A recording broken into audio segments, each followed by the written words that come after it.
their lives are the stuff of legend. But how do we separate fact from fiction? What is a saint? How does one become a saint? And who decides? We'll explore these questions and more while looking at the lives of three remarkable individuals who lived right here in New York City. Join us as we unlock the mysteries of the Church.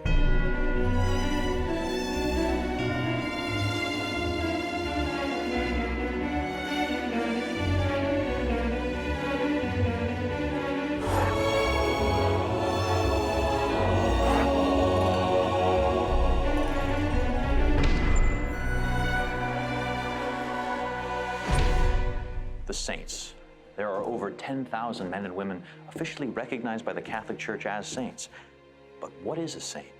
They're single-minded, they're singly focused, not distracted with a lot of things that are going on, but really they're attuned to the message that God has given them in the providence of their daily life. First, the person has to be investigated, and then they petition Rome, and when they get the cause opened, then that person is now known as the servant of God. Once that whole process is opened and we go through the beatification process of the person becoming venerable and then having the miracle, then they can be beatified. And then we need one more miracle for the person to become a saint. While we tend to think of the saints as living long ago in faraway places, the Church has raised up numerous modern men and women, many of whom lived right here in New York. One such saint is Father Vincent Capodanno.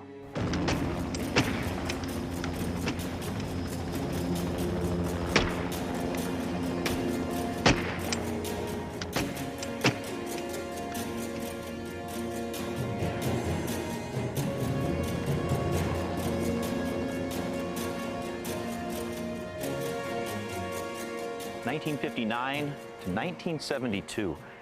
These were years of turmoil in America. We were engaged in a war that few understood, a war that took thousands of lives, husbands, fathers, sons. But amidst the horrors of war, great heroes arose.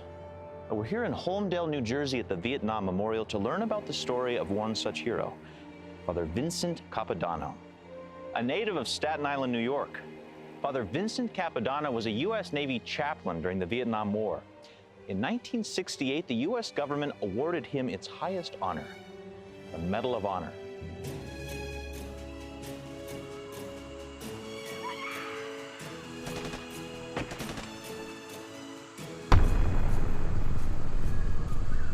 Vietnam was the first guerrilla warfare that the United States fought in.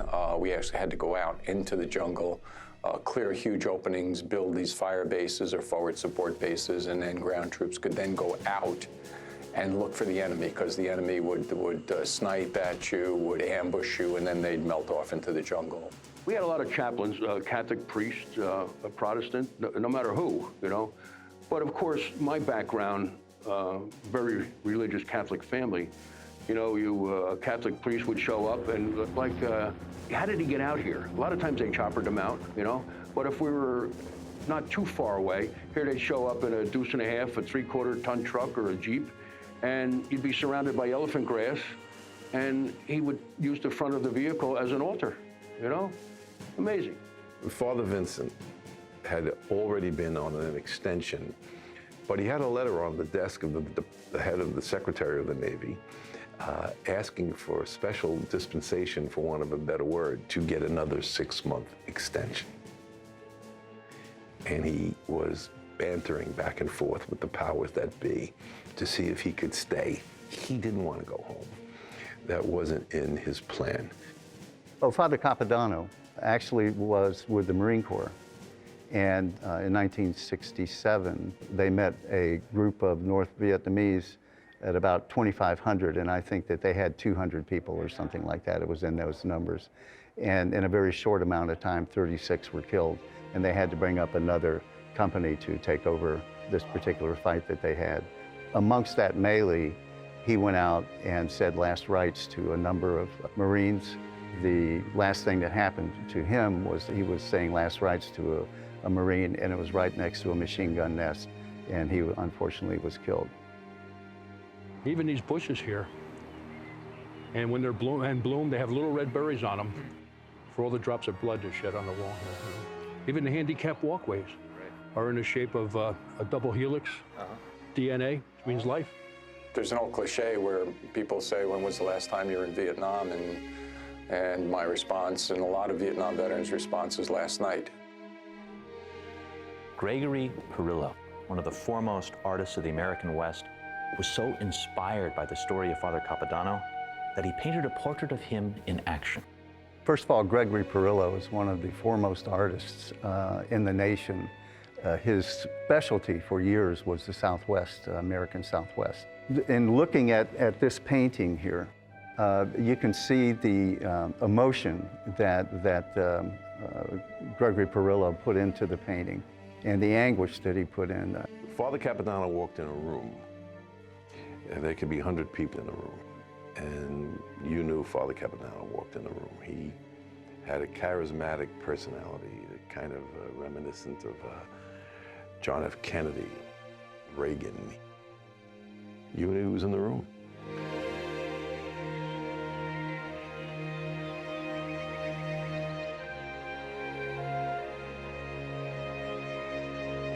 Well, I don't know if you know the fact that he received, I think, every medal but the Medal of Honor before he died.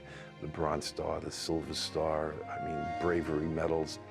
And he had a box, a little box where he had these medals in. And they were kept in a drawer in his sister's house in New Jersey. None of us ever knew when he got these medals.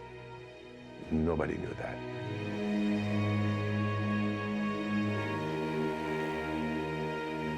You know, a Medal of Honor recipient, the history, what they did to earn that medal is so mind-boggling. He wanted to be where the need was, and that's how he saw it. He didn't see a beginning and an end in it for himself. If there was a need, he had to be there. Felt strongly that God put him on a mission. Well, from what he did, his fellow human being was more important than his own life. On October 13th, 2013, Archbishop Timothy Bergoglio of the Archdiocese for the Military Services in the United States presided over the formal renewal of the opening of the cause for beatification of Father Capodanno. Legally constituted in the trial of the beatification and canonization on the life, virtues, and reputation of sanctity of the servant of God, Father Vincent Capodanno, do solemnly swear that I will faithfully and carefully execute the duty committed to me and will keep secret all that I may learn during said trial. May God help me and these holy Gospels, which I touch with my hand. After confirmation of 2 miracles as a result of his intercession, the final step would be canonization, where he would be given the title saint. I'm not sure if he would have cared whether he was a saint or not, and not in a negative way. He operated as a saint. The nomenclature would have been saint, but not in his mind. How would he want to be remembered? I don't know if he would want to be remembered. He was that humble. He may want to be remembered casually. He may want to have been remembered as a good son, fairly decent person. He may have wanted to be remembered as someone who would give example to people, where you should put others above self, Father Capodanno faced a war and made the ultimate sacrifice. But not all battles are fought overseas. Some are fought right here in our cities and in our streets. Coming up next on Mysteries of the Church, we'll look to a saint who defended immigrant rights and protected their faith at a time when America was suspicious of immigrants and Catholicism. Stay tuned for more Mysteries of the Church. We're here at the shrine of St. Francis Xavier Cabrini in Upper Manhattan. Her body lies in veneration for the faithful. Who was this frail but powerful Italian immigrant whose legacy can be found in nearly every major U.S. city? And what can she teach us about the situation of immigrants today? Let's find out.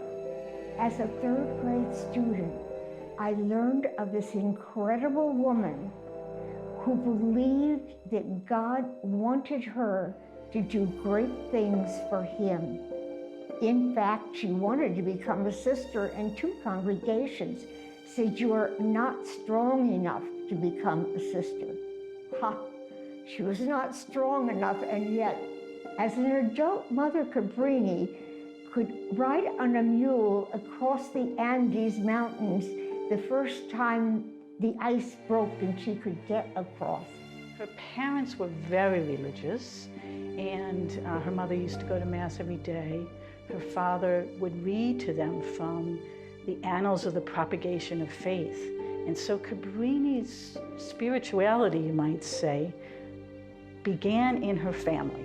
So around the age of 7, Mother Cabrini was first confirmed, and it was at that point in time that Mother Cabrini had a felt sense of the presence of the Holy Spirit in her life. Mother Cabrini applied to 2 other religious communities, but because of her frail health, they said no to her because they just didn't think that she would ever have the health to be a religious sister. She was told by the parish priest, since you will not accept it, why don't you found your own missionary order? And that is exactly what she did. Education of all. And so they founded the community in 1880 in Codogno, Italy. And initially it stayed local, within the local area there. And she started founding schools.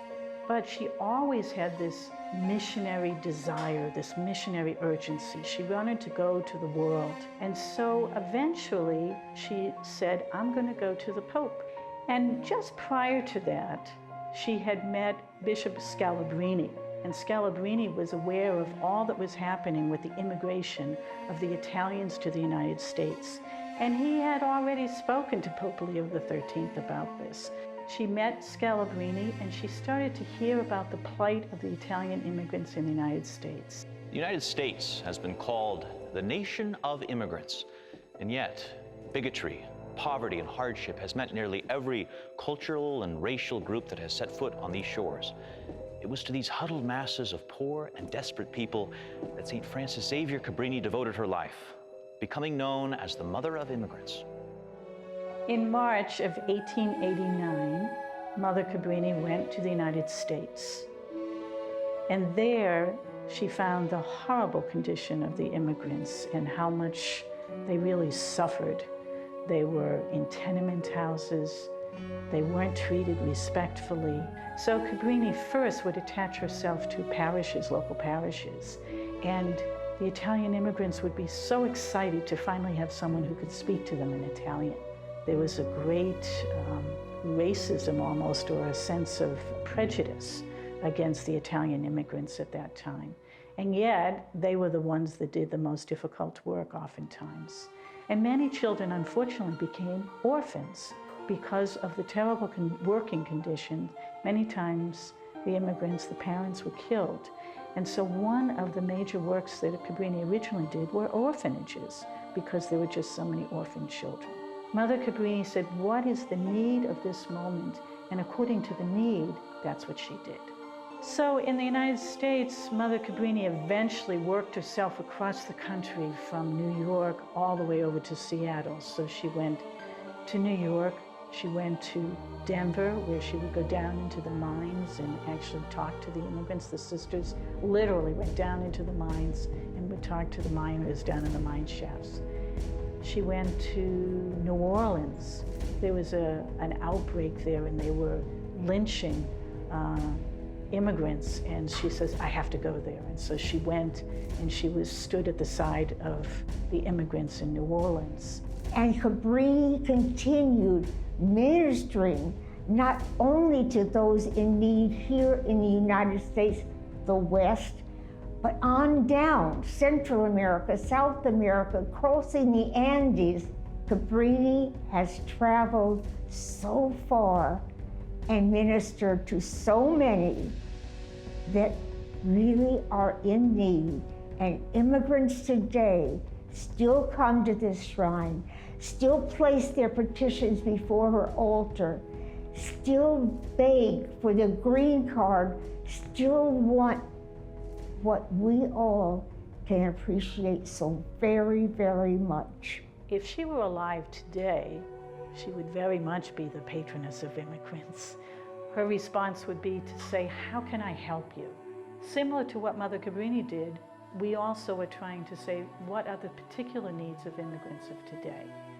And they help with advocacy, trying to help them to know what their rights are, trying to help them to make a better life for themselves here in the United States. She loved God, and that love of God within her was contagious. It was a fire. And she said, I now have to go out and, like Jesus, like God, be love for the people of today. Cabrini would say, no dream is impossible. You will become a citizen. You will be able to provide for your family. You will be able to bring your family here and be with them here in the United States, here where you can be free. Coming up on Mysteries of the Church, we'll look at an everyday mother who suddenly went from raising a family to founding a legacy of education and faith. She shaped the lives of millions of children and became the first American saint. Stay tuned.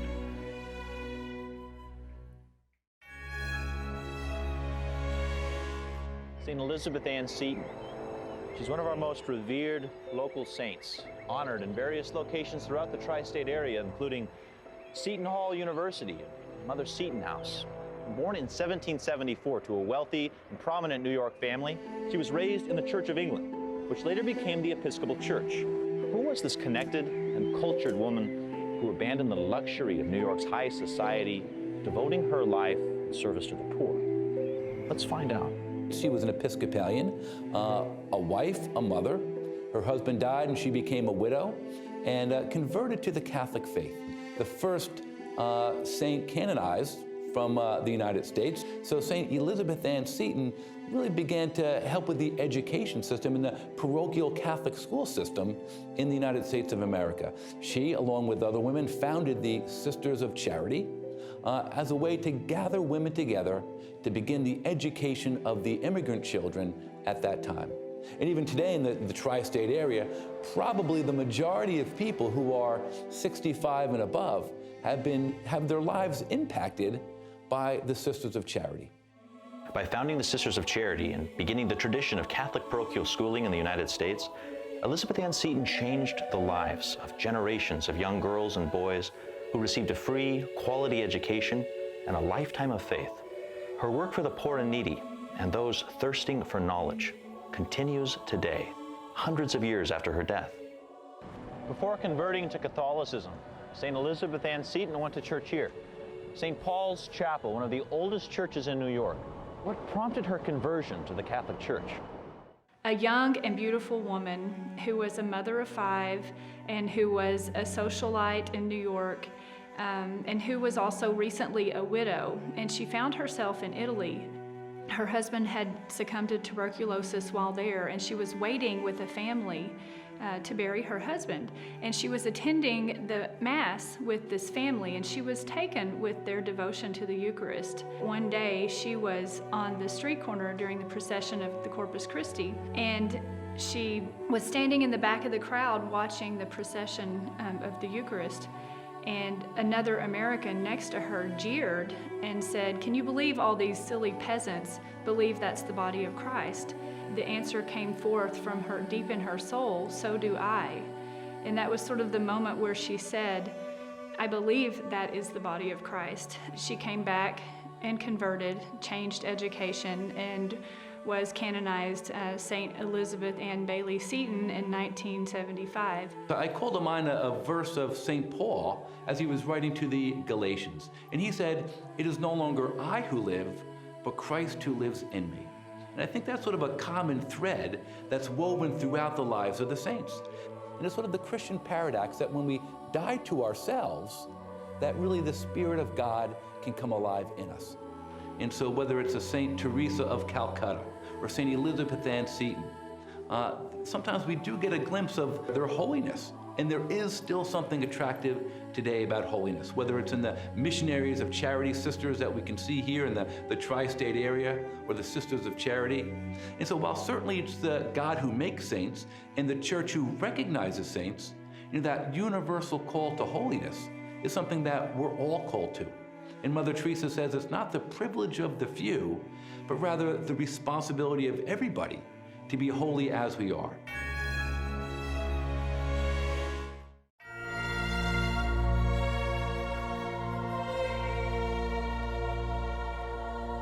What is most amazing in our own time, where so much of what we believe is challenged and rejected, we are living in an age of saints.